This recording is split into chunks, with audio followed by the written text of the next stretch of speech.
Indeed, the trio is back on your screens, as is the norm every Tuesday. A very good evening to you from the broadcasting headquarters of TV 47, right here in Kenya's capital, Nairobi. My name is George Maringa. The wonderful Catherine Simaloi is on sign language interpretation tonight. As always, we bring you the People's Court, and tonight we discuss something that concerns the nation, as always, and the people are here. Well, we'll be looking at the numbers just to support the conversation that we have tonight. We'll be telling you why we have decided to pick this topic, a topic that focuses on our babies, on our kids. You'd want to call them babies because literally they are babies, but they are babies giving birth to babies. Just why is it that we have these numerous cases of teenage pregnancies right here in the country? What is this that we need to do different to reduce these numbers, or actually bring them to zero? Yes. So that's the conversation that we'll be having tonight. Welcome on board. My name is Linda Alela. Absolutely, and mine is Victor Muyakane. And tonight, just like my colleagues have said, we want to look at this matter and understand exactly why some people, very important people, stakeholders, are calling this a crisis. We're going to find out, and some of those stakeholders are here with us. Yep. You can see this is a People's Court, and the people are here. Karibuni sana. Thank you so much for joining us. Just shout out, give a wave to the people at home who are watching you or at the local. Say hi to them. You're going to be joining us and the gentlemen and ladies later on for a wonderful conversation that we hope will shed some light and insight on this subject. But first, the highlights. The highlights.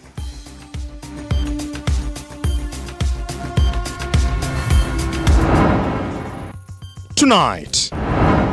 But this one, we will not back off. If we back off, we don't have Kenya for tomorrow, and it will be very irresponsible. CS Kindiki rejects manufacturers' request to suspend crackdown on second-generation liquor. This as crackdown on illicit brew intensifies in Nairobi, with over 20 people arrested. A Kenyan bus company sanctioned by the United States over their support for militant group Al-Shabab. Plus, that video clip that is going around is misplaced, is inaccurate, is untrue. Mama Lucy Hospital on the spot yet again, following claims of a missing baby.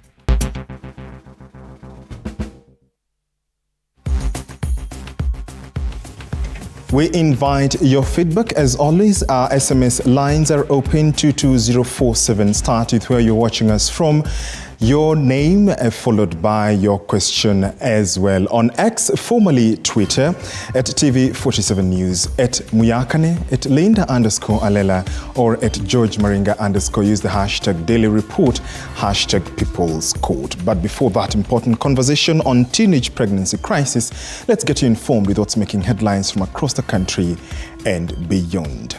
The United States government has sanctioned Crown Bus, a Kenyan-based transport company, and 15 other entities and people for allegedly facilitating terror group Al-Shabab's annual income flows.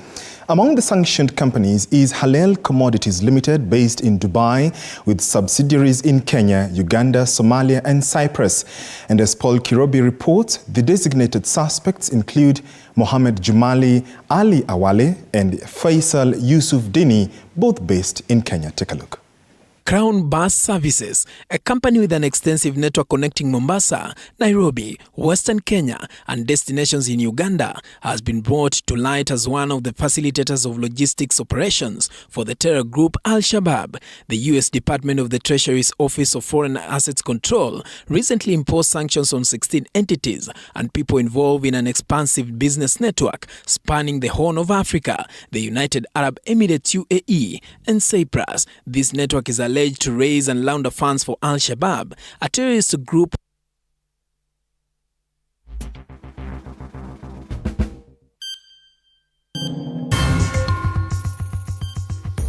We apologize for that hitch. We shall be getting you details of that story in a short while. The Controller of Budget, Dr. Margaret Nyakango, has flagged suspicious spending in government ministries where billions of taxpayers' cash have been reallocated to various state departments, ostensibly to pay pending bills. On the spot is the 9.8 billion shillings reallocated to President William Ruto's flagship project, the Affordable Housing Project from the National Housing Corporation, to clear questionable pending bills. Also flagged was 75 million shillings meant to fight locust invasion, despite no documented cases of locust invasion for the last 6 months. Apollo Kamau explains. To Parliament. The Control of Budget 2023-2024 Budget Implementation Report exposes government ministries over questionable spending for the last 6 months, starting July to December 2023. Dr. Margaret Nyakango, who appeared before the National Assembly's Finance and Planning Committee, flagged 9.8 billion shillings reallocated from the National Housing Corporation to the Affordable Housing Project to clear questionable pending bills.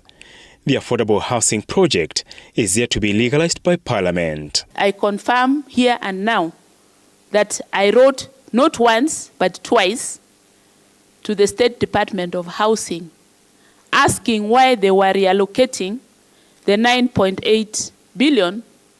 This money was supposed to go to National Housing Corporation, and instead it was taken to this affordable housing.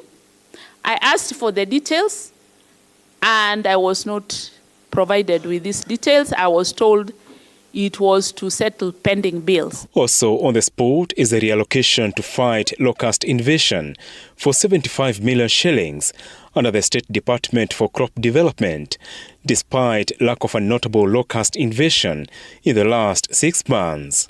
Say you are fighting locusts, so you still must travel, you still must buy fuel, you still must sleep somewhere, and you are fighting locusts. So under the locusts program, the whole program, these costs are budgeted under the development. The State Department for Correctional Services is also on the spot for reallocating 217 million shillings to clear pending bills. According to the Control of Budget, the reallocations were done to skip restrictions on expenditure from the initial budgetary allocations. The fact that we don't seem to handle this grave matter of privilege of public funds could be because the people never change. And every regime after the other, the people that change is the PS and the CS, and everyone else remains. And you see, when you look at this proposal she gave us, it's like the money was being removed from where it is very hard to spend to where it is easy to spend. It looks like there are some things which are being done by National Treasury, and they are hiding under the cover. They only disclose what suits you, but the main details are hiding from you. The Control of Budget now wants Parliament to amend the Control of Budget Act to give her legal powers to oversee funds outside the Consolidated Fund, like the Petroleum Levy and the Railway Development Levy, which she said are prone to misuse. Apol Kamau, TV47. Thank you, Apollo Kamau, for that report, even as we look forward to see what will turn out from that relocation of the locust invasion. Now, in an effort to combat illegal alcohol, a multi-agency team today seized and confiscated illicit brew in Muthurwa and Roysambu areas here in Nairobi. Now, in Roysambu area, the multi-agency team shut down several liquor shops and apprehended traders operating without valid licenses in the area. According to Central OCPD Doris Kemei, the operation was successful, resulting in the arrest of a few people who were selling illicit alcohol. Here now is Nelson Murezwa with more. In a recent crackdown on illegal alcohol operations, more than 20 people suspected to be the key players in the illicit alcohol business were apprehended in Muthurwa area. Simultaneously, numerous clubs were shut down in Roysambu as a part of a joint operation conducted by a multi-agency team. Starehe Deputy County John Kisanga says the operation, which commenced in the morning, was successful. Police managed to seize and destroy 200 liters of busa, 8 crates of illegal alcohol, and 60 kilograms of cannabis seeds. So in total, we have 2,400 liters of Michini dawa, 200 liters of busa. We confiscated about 8 cartons of second generation and also 8 crates of second generation alcohol and 60 kilos of cannabis sativa seeds, commonly known as bank. Kisang highlighted the harmful effect of illegal alcohol trade, noting that it has led to addiction among many residents, particularly youth and women in the area. There are people who are dependent now on this because it has taken toll of their lives and their energy. So we have a lot of people suffering, especially the youth, and you can see some few women and men who now they cannot do anything, they cannot fend for themselves because they are dependent on the drugs. Meanwhile, Central OCPD Doris Kimei has issued a stern warning to illicit sellers, saying that they will face the full force of the law. She has urged police officers to remain vigilant in the efforts to crack down illegal alcohol operations. And I want to send a very stern warning to everyone within Simbindi. We don't have any place for this kind of a business. Anything illegal, illicit brew, second generation alcohol, we have no space whatsoever for such kind of a business, and this must go as a warning. Interior Cabinet Secretary Kithure Kindiki, on his part, reiterated the government commitment to eradicate illegal liquor sales nationwide, saying that the operation will persist across the country. So I thought we should just agree. If you want to waste time with court, it's fine. There's no problem. But this one, we will not back off. If we back off, we don't have Kenya for tomorrow, and it will be very irresponsible. Nelson Mwareza, TV 47. Thank you, Nelson, for that. Haiti's Prime Minister Ariel Henry has resigned amidst escalating chaos in the capital city, Port-au-Prince, where armed gangs have been attacking government facilities. His resignation was announced late Monday following weeks of mounting turmoil. Reports indicate that gangs launched attacks on various government premises, further deteriorating the situation in Haiti. Ariel Henry's decision to step down comes after his recent visit to Kenya, where he held meetings with President Dr. William Ruto. During these discussions, plans were made for Kenya to deploy 1,000 special elite police officers to support a UN-backed security mission aimed at combating Haiti's armed gangs. Moige William with more. Former Haitian Prime Minister Ariel Henry announced his resignation late Monday, bringing an end to his disorderly 3-year rule in the Caribbean country, which has been rocked by chaos since the assassination of Haiti's former president Jovenel Moise in 2021.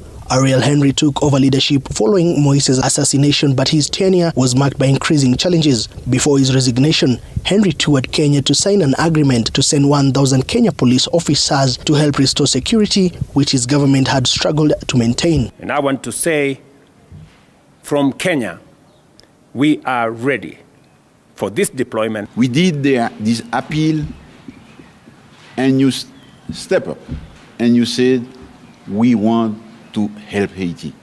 We want to exercise a solidarity with you. Interior Cabinet Secretary Kithure Kindiki disclosed on Monday that the Kenya-led mission to Haiti, now in limbo due to Henry's resignation, was in the pre-deployment stage. Kindiki also revealed that the standard operation procedures guiding the multinational security mission had been finalized. Kenyan police officers will be just part of the multinational security mission in Haiti.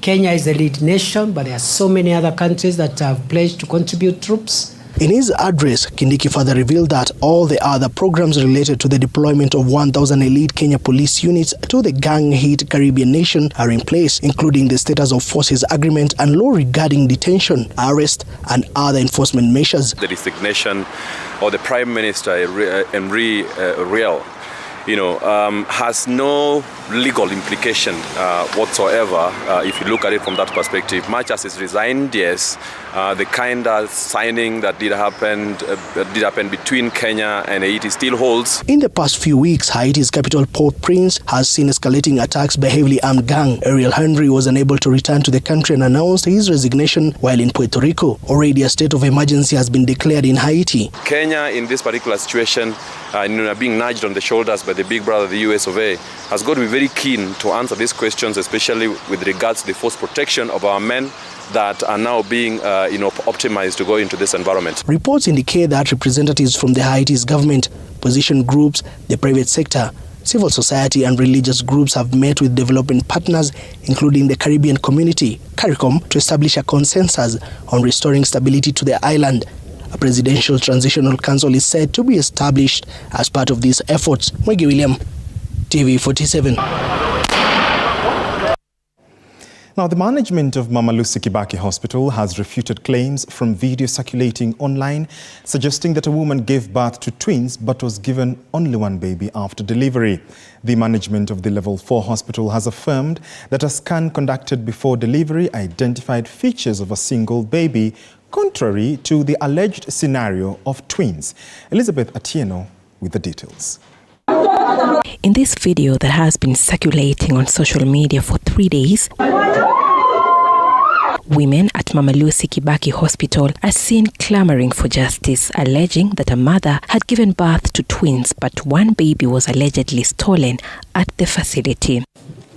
On Tuesday, the Mama Lucy Kibaki Hospital Board of Management broke their silence on the matter, maintaining that only one child was delivered via cesarean section. That video clip that is going around is misplaced, is inaccurate, is untrue, of which we are not certain what the aim and the agenda is. Ile video si halali na ujumbe ambao wanausema pale si kweli. Kweli ni kwamba mama alijifungua mtoto mmoja na hasa saa hizi vile tunaongea yupo wodini.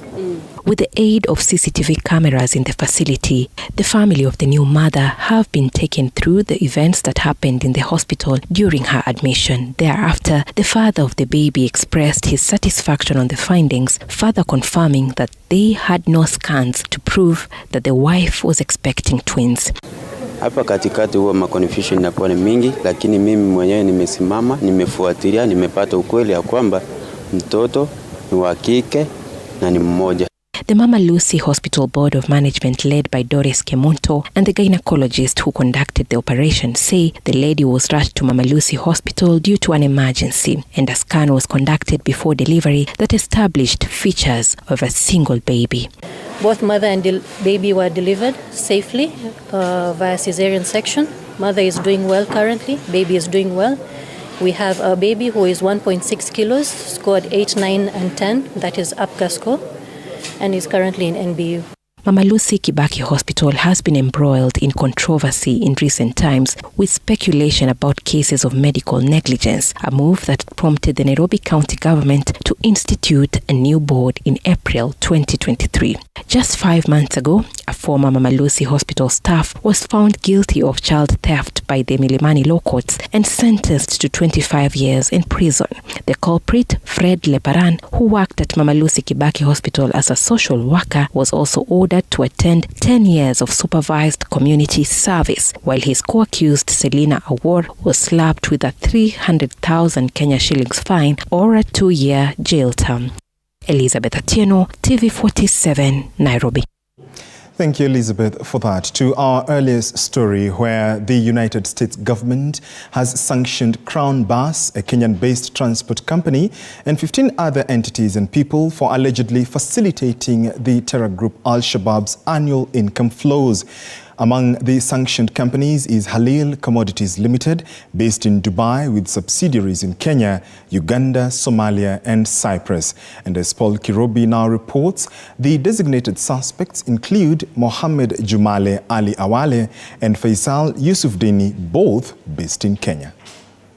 Crown Bus Services, a company with an extensive network connecting Mombasa, Nairobi, Western Kenya, and destinations in Uganda, has been brought to light as one of the facilitators of logistics operations for the terror group Al-Shabab. The U.S. Department of the Treasury's Office of Foreign Assets Control recently imposed sanctions on 16 entities and people involved in an expansive business network spanning the Horn of Africa, the United Arab Emirates UAE, and Cyprus. This network is alleged to raise and launder funds for Al-Shabab, a terrorist group with alleged ties to Al-Qaeda.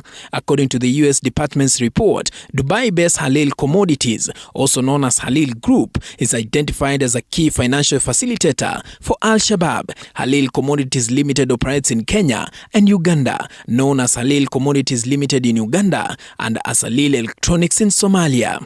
Faisal Yusuf Dini, a Kenyan-based citizen, is highlighted as an Al-Shabab financial facilitator who uses Halil Group and some of its leadership to transfer funds on behalf of the group. Mohamed Jumale Ali Awale is alleged to have been involved in planning investment projects and money laundering activities, including through Kenyan-based Crown Bus Services.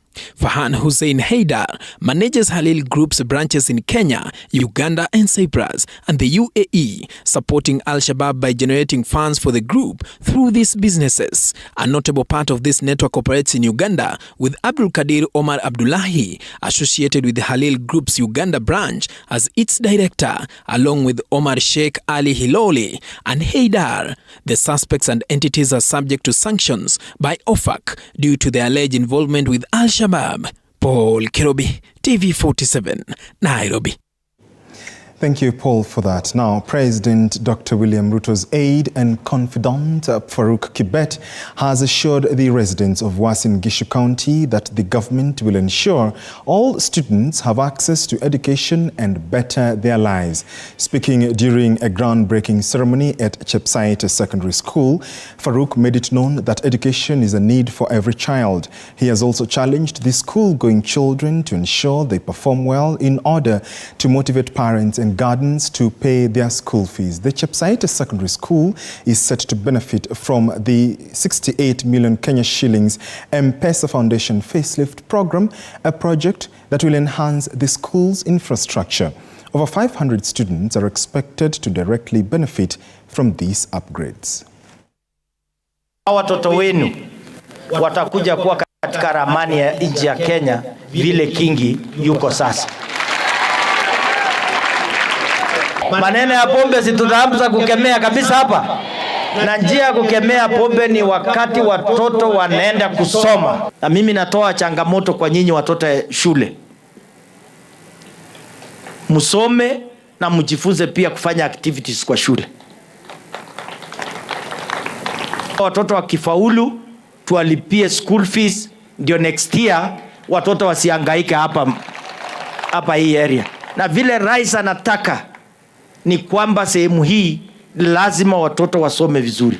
We believe in investing in our communities and we believe in investing in the communities in which we operate in, and Safaricom has two foundations, M-Pesa Foundation and Safaricom Foundation, and it is through these two arms that we do fulfill our community needs. The right place, at the right time, doing the right thing. And it is your turn to be a student. Focus on your education. Police in Kikuyu, Kiambu County today confronted armed robbers, resulting in the death of one of the suspects. The robbers had targeted a man with the intent of stealing his hard-earned money. The victim, who is a tenant and the caretaker of the plot where the robbery took place, described the ordeal as terrifying. According to their accounts, the exchange with the robbers lasted for at least 15 minutes before the police intervened. Anastasia Mukabi with the details. Desperately, Anis Konagi takes a look at his ransacked house of one of his tenants following a deadly robbery at his plot. Akaniingiza kwa nyumba ya tenant, tukiwa na tenant na familia yake. Hapo ndo akashika akaanza kutupiga. Akasema tutoe pesa kwa account watumie. Tukaa hizo wakatubibia masimu. The victim Lashol explains how he got a suspicious feeling after discovering that he was being trailed by an unknown vehicle while getting home from work last night. I really had the worst 15 minutes of my lifetime. So they terrorized us inside. There were around 6 guys.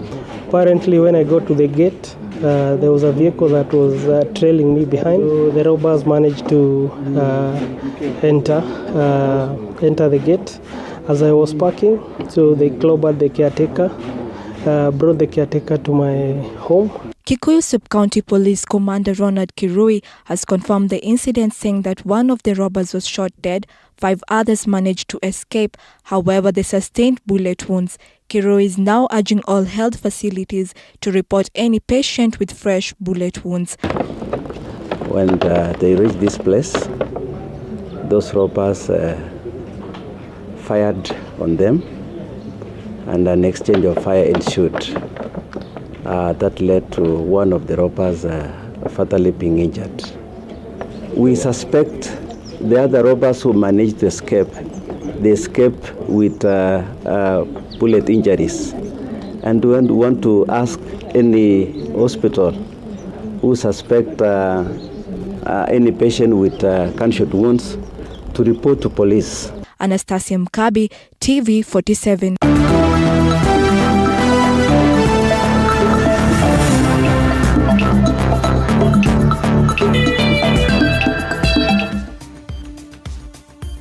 Let's make sense of the sense, and Standard Chartered Bank has recorded one of the highest year-on-year dividends for its customers at 29 shillings per share, jumping to a 32% year-on-year improvement.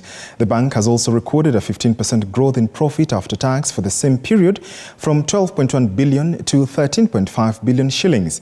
The firm's CEO, Kariuki Ngari, has attributed the growth to increased margins in forex income and a good management of the non-performing portfolio. Our reporter Hibak Said tells us more.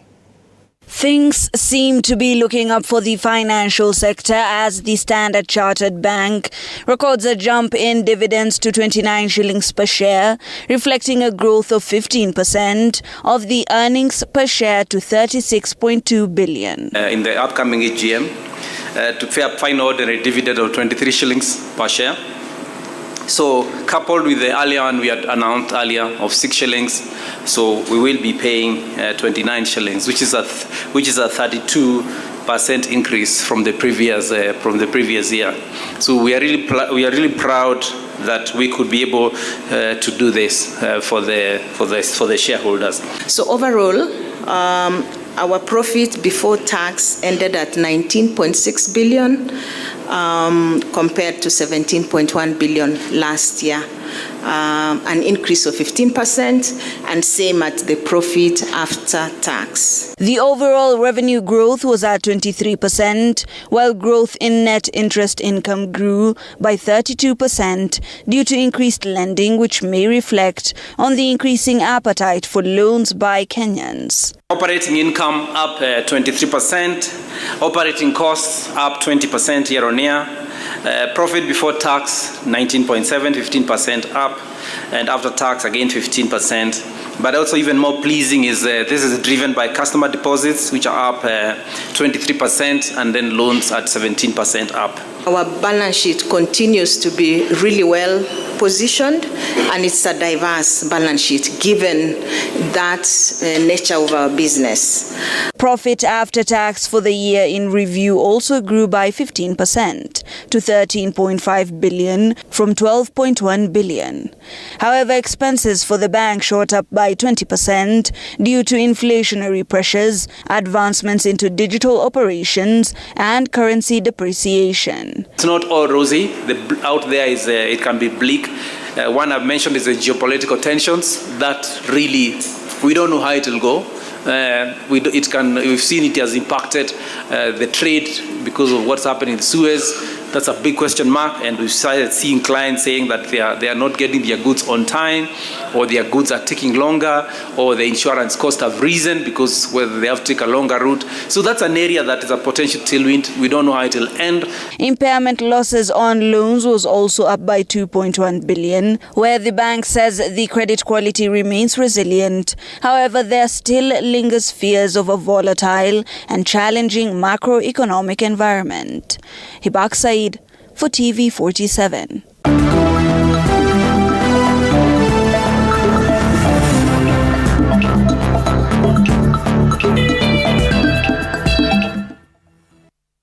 Let's get sporty now, and 13-time Kenya Premier League champions AFC Leopards have officially turned 60, with the club celebrating their birthday in a unique way, visiting the home of their founding father Israel Mutoka in Shauri Moyo Estate, Nairobi. Today, Ingwe conducted a series of activities culminating in Shauri Moyo in the morning, with the main team, the Ingwe Ladies Club, and the junior squad visiting different children's homes within Nairobi. Leopards are planning to commemorate their anniversary by starting plans to construct a stadium and winning the top flight title.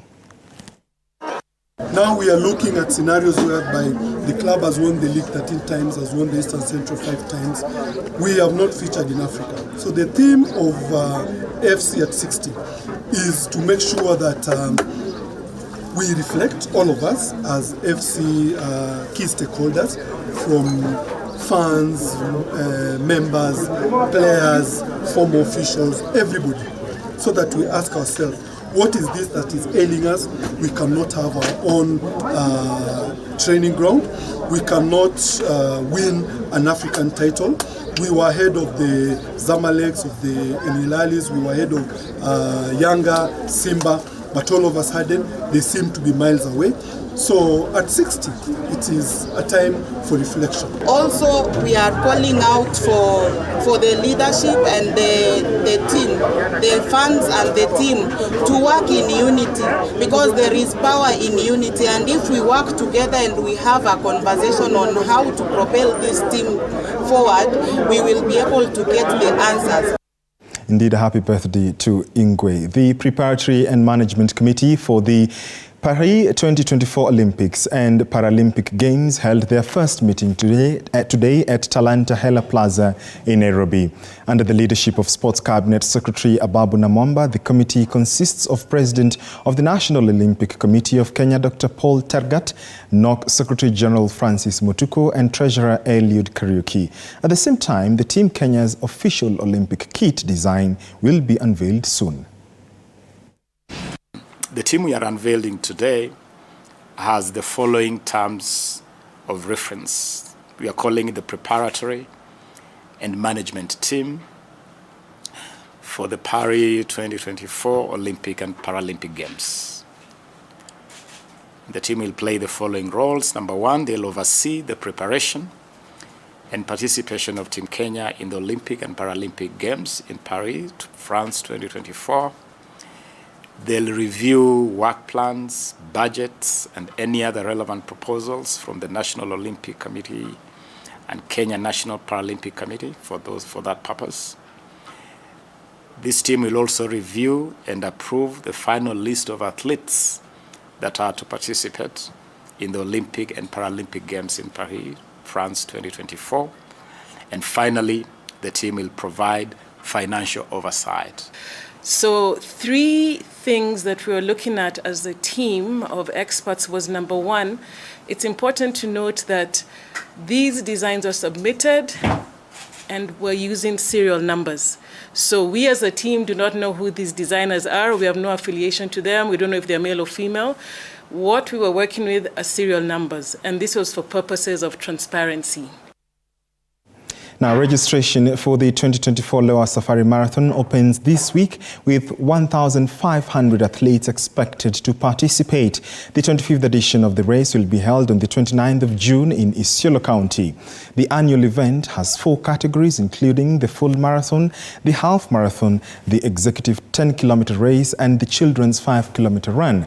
John Mitei and Mercy Kwambai emerged victorious in the 2023 edition. Lewa last year, before the event, before the marathon, it was just really nice to see the impact in communities. I think sometimes we think Lewa is just about this race, but this race is just an enabler of amazing work that the team at Lewa are doing in communities. So seeing the work they're doing with women, to investing in women who are now able to run their own businesses. We went to an amazing school. I forgot the name of the school, but I actually have a picture of some of the students as my screensaver on my telephone until now, because you could see the impact in the community. So I think it's something, obviously the money raised is a great thing, but I think what we should be left with is the impact in that community.